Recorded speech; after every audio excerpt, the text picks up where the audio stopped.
Bonjour à tous. Aujourd'hui, petite vidéo sur comment écrire un thriller, la phase de préparation, tout ce qu'il faut faire avant même d'écrire le premier mot. Dans cette séance, j'expliquerai toutes les grandes étapes à réaliser avant même de se poser devant son écran et son clavier. Puis, dans une deuxième vidéo, j'évoquerai plus en détail la phase d'écriture du roman en elle-même et enfin, dans une troisième vidéo, j'évoquerai les phases de réécriture et de correction. Alors évidemment, je n'ai pas la prétention d'avoir les solutions miracles, mais étant auteur de 8 thrillers et écrivant depuis une décennie, je pense que mes conseils et mon expérience peuvent être utiles à des jeunes padawans de l'écriture comme vous, qui voulez vous lancer, mais vous avez pour l'instant sans doute la peur, cheville au corps, et peut-être l'inexpérience, la peur de mal faire. Donc quelques conseils, quelques méthodes, ça ne peut pas faire de mal à quiconque. Enfin, il faut savoir que chaque auteur aura sa recette, sa vision des choses et sa manière de travailler. Là, je présente la mienne, elle m'est propre. Peut-être que si vous allez voir ailleurs, ils vous raconteront d'autres processus de création. Néanmoins, certains fondamentaux resteront les mêmes pour tous. Si vous souhaitez obtenir une histoire efficace, crédible et cohérente, il y a une méthode tout de même à respecter.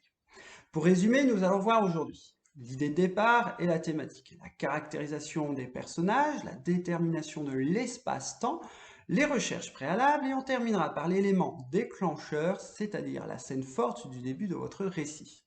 Avant d'entrer dans le sujet, plus en profondeur, n'oubliez pas de lever le pouce bleu, de vous abonner et d'activer la cloche. Allez, c'est parti. L'idée, la thématique. Personnellement, le déclic pour écrire un nouveau roman vient toujours d'une idée de thématique, d'un sujet qui me touche, notamment des problèmes de société. Mais à chacun d'entre vous d'avoir votre univers et de trouver au fond de vous-même des idées et des thématiques qui vous sont chères. La thématique avec les personnages principaux est ce qu'il restera dans la tête du lecteur plusieurs semaines, voire plusieurs années après sa lecture. Elle doit le marquer, elle doit imprégner votre livre pour qu'il soit unique.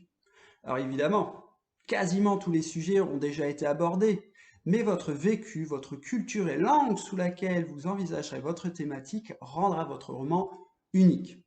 L'erreur à éviter? Choisir une thématique éculée ou une thématique en laquelle vous ne croyez pas.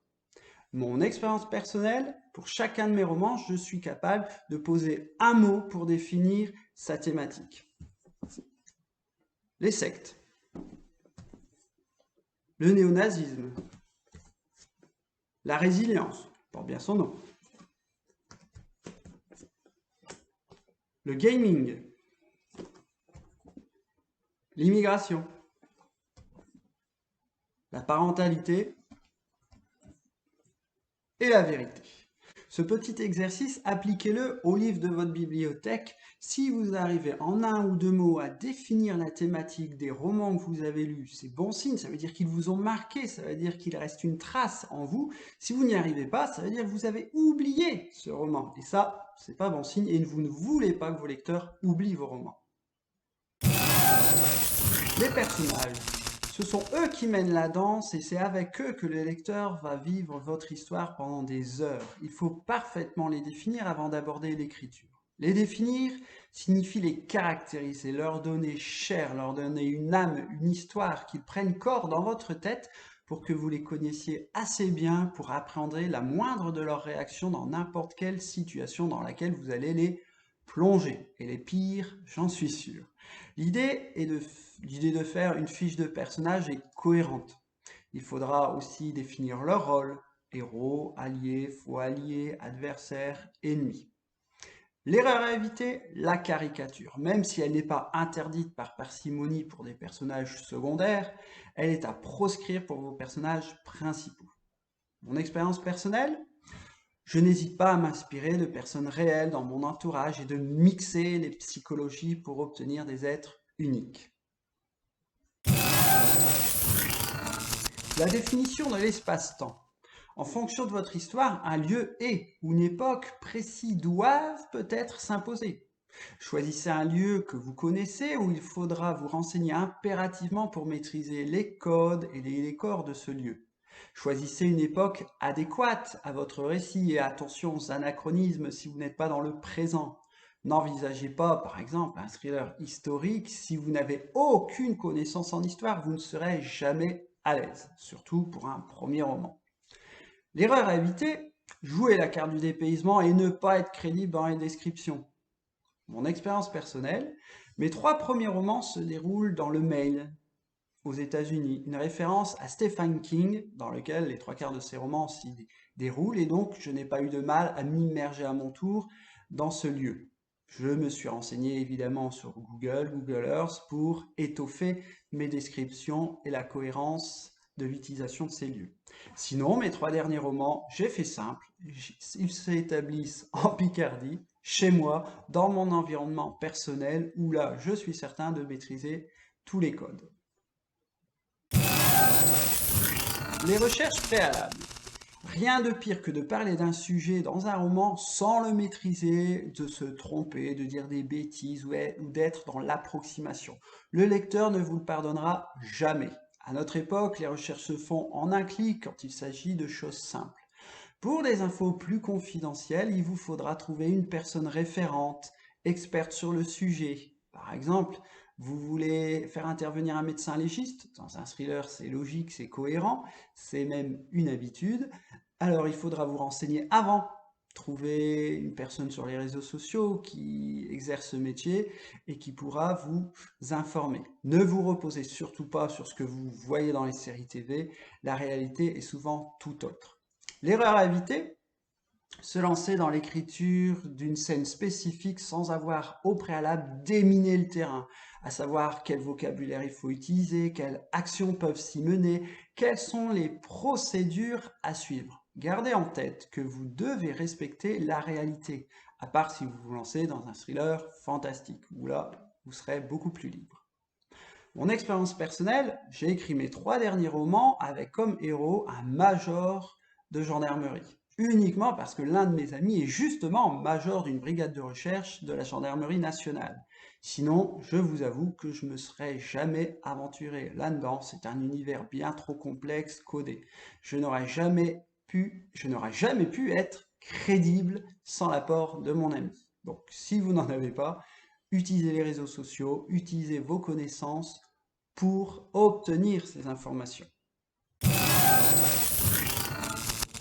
L'élément déclencheur, le point de départ, où, quand, comment, pourquoi. L'élément déclencheur est celui par lequel tout commence, celui qui doit accrocher le lecteur au risque qu'il n'aille pas beaucoup plus loin dans sa lecture.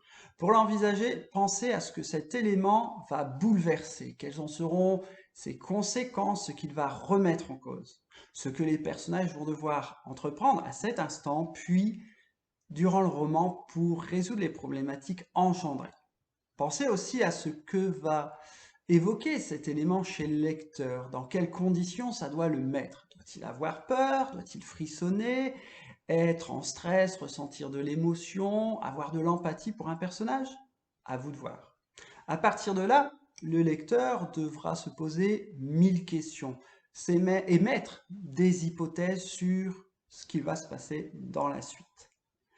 La suite, ça sera à toi, l'auteur, de jouer sur ce champ des possibles afin de balader et d'intriguer le lecteur sans jamais le perdre. L'erreur à éviter, vouloir trop en faire, être dans l'extrême dès le début, et ensuite ne pas réussir à tenir le niveau de tension sur des centaines de pages et paraître fade en comparaison. Gardez la possibilité de monter crescendo au fil de l'histoire, mais aussi ne pas être en dehors de l'esprit du roman pour ne pas décevoir le lecteur sur les promesses induites par votre élément déclencheur. Une fois que vous aurez planché des heures, des jours, voire des semaines, il faut savoir prendre son temps, sur tous ces points, vous pourrez envisager l'écriture de votre roman avec un esprit plus clair, plus serein. Vous saurez de où partir et vers où vous diriger, et vous serez, je pense, plus efficace. Attention, si en cours de route, vous vous rendez compte que l'itinéraire prévu ne convient pas, arrêtez-vous. Définissez un itinéraire bis. Il vaut mieux faire des erreurs ici dans la phase de préparation et recommencer plusieurs fois que de se rendre compte qu'à la fin, au cœur de l'écriture, après 50, 100, 200 pages, se rendre compte que l'édifice ne tient pas et va s'écrouler, de finalement, voilà, vous jetez l'éponge, désespéré.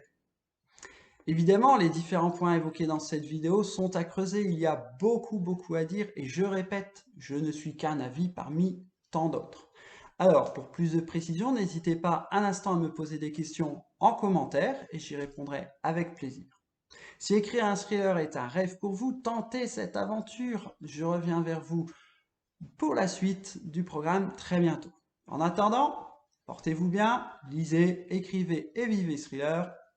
Ciao!